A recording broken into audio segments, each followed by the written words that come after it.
Good morning and a very warm welcome to Heathrow's Terminal 2, where today we're going to be featuring Lufthansa on the channel for the very first time. Going to be flying through to Frankfurt with them in their European economy class. Then I'm going to be going on in another video a little bit longer haul with them, but that for another day. For now, we're going to get checked in and see exactly what the European economy experience is like with Lufthansa.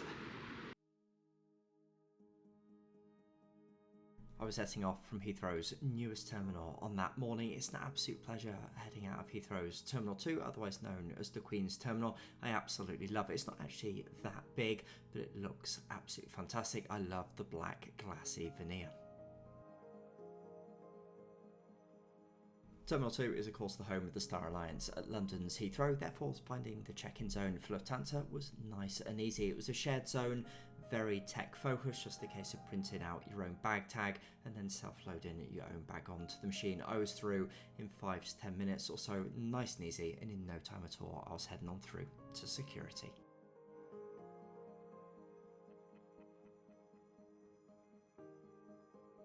As you get through security, you have this wonderful commanding view out over the terminal, so it makes it nice and easy to choose somewhere to head. I've always been impressed by the sheer number of options at Terminal 2. We'll do one of them a little bit later on. If you did have status, there's a ton of different Star Alliance lounges of course you could choose to go into. Sadly, I don't have that level of status with Star Alliance, so I was choosing somewhere for myself that morning. Ready, so made it through slightly chaotic at the check-in and particularly security, but it is the middle of school holiday season, so that's definitely to be expected. Now, travel economy today, so no lounge access is included. Not the worst thing in the world. The lounge here is functional, I think, with Lufthansa, it's fair to say. So going to head up, see if I can find somewhere nice for breakfast, relax for an hour or two before the flight, and then we'll jump on board with Lufthansa. I'm a big fan of Asian food, so I did find this particular establishment to be looking really very interesting indeed. That said, it was breakfast time, so there was only really one thing on my mind. It was an Eggs Benedict. I'm a huge fan of them. That particular place that I headed to, food service was nice and quick. I had the Eggs Benedict. It was kind of okay, but it definitely facilitated somewhere nice to chill out for an hour or so before the flight. After breakfast, and indeed before the flight itself, I had a bit of an explore, could see these two aircraft an awfully long way from home. You get some nice views out actually out of Terminal 2, a little bit like Heathrow's Terminal 5.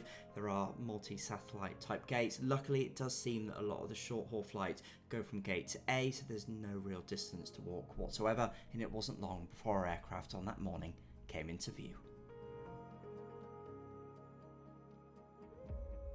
In terms of the boarding experience with Lufthansa, it was managed very well indeed. The groups were rigorously enforced, which was quite a refreshing aspect. It's not always the case with British Airways, who I do travel with often across Europe, and it wasn't long. Of course, we were heading down and checking out the onboard experience with Lufthansa.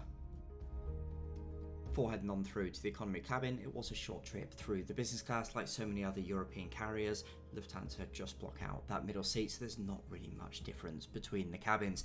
That morning I really lucked out. I had an emergency exit row seats, and although the standard rows actually looked an inch or two more than I was used to, of course the exit row was absolutely palatial, and it facilitated for a really nice comfy flight on that morning. In terms of some of the other cabin features, I was very pleased to be able to report that there were indeed individual air vents and also individual reading lights above. As I was in the emergency exit row, I wasn't completely surprised to see there was no in-seat charging. However, on the return flight, as this is footage from it, they didn't have charging in those seats either. That was something, to be honest, that was a real shock. I couldn't believe that they'd done that on such a modern aircraft. They definitely cost cut a little bit there, and I think it's something that will probably come to bite them in the years ahead. Just whilst we taxi out to the runway, a good time for me to mention that if you're not yet already subscribed to the channel, I've got so much more similar content across the channel itself. I release videos weekly, so if you hit that subscribe button, YouTube will keep you fully up to date with every development. For now, I'm going to bring down the music and we'll get on our way to Frankfurt.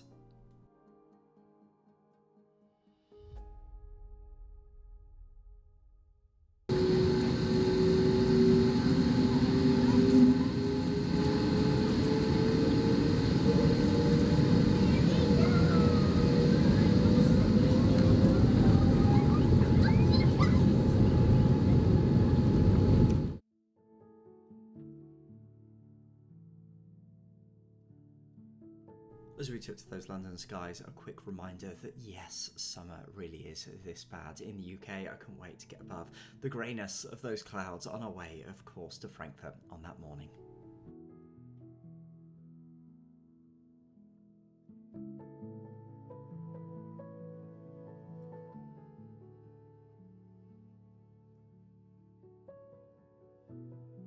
In no time at all, we were above the clouds and finally some sun was on display.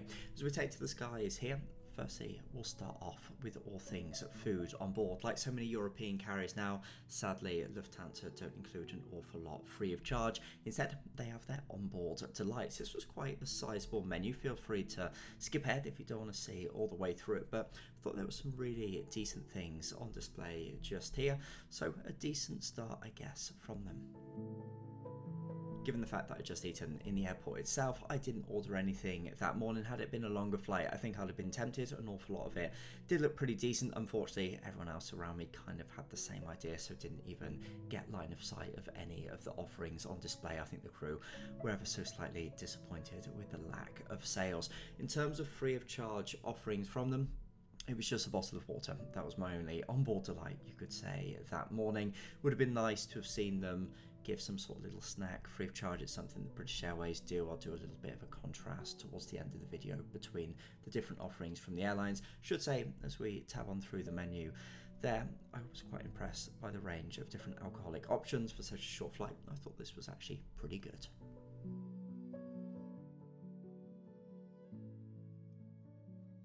This is the usual point in the flight that we generally come on to talk in onboard entertainment. Sadly, Lufthansa didn't have any seatback entertainment screens, and onboard Wi-Fi was actually lacking on this flight, which was again a surprise given how new the aircraft was. So really it was just a case of looking through the world shop. With both onboard charging missing and Wi-Fi, as mentioned earlier, I think that's something that's going to come to bite them in later years. This really is something that people are coming to expect on aircraft, particularly those that are so modern. In terms of my thoughts on Lufthansa's short-haul service in general, would I take them again? Yeah, I would. It was fast and efficient. It was very Germanic. I think they were lacking a little bit. I think the food offerings, the entertainment, just the general, pleasantness of some of the service on board, I think could have been improved. But otherwise, it was an efficient service, and if they were price competitive, I would take them. Contrasting here then to British Airways, actually, when you see that cabin interior, you realise how classy, how much of a little cut above I think the British Airways service is. They do serve little snacks on board, so it'd be nice to see Lufthansa just up in their game slightly if they're going to be up there, I think, with the very best of European short-haul economy. So that's all from Lufthansa today. I've got so much more upcoming from them on the channel, so don't forget to stay tuned for that. Otherwise, all that's left for me to say is to thank you so much for watching. I'll see you in another one real soon.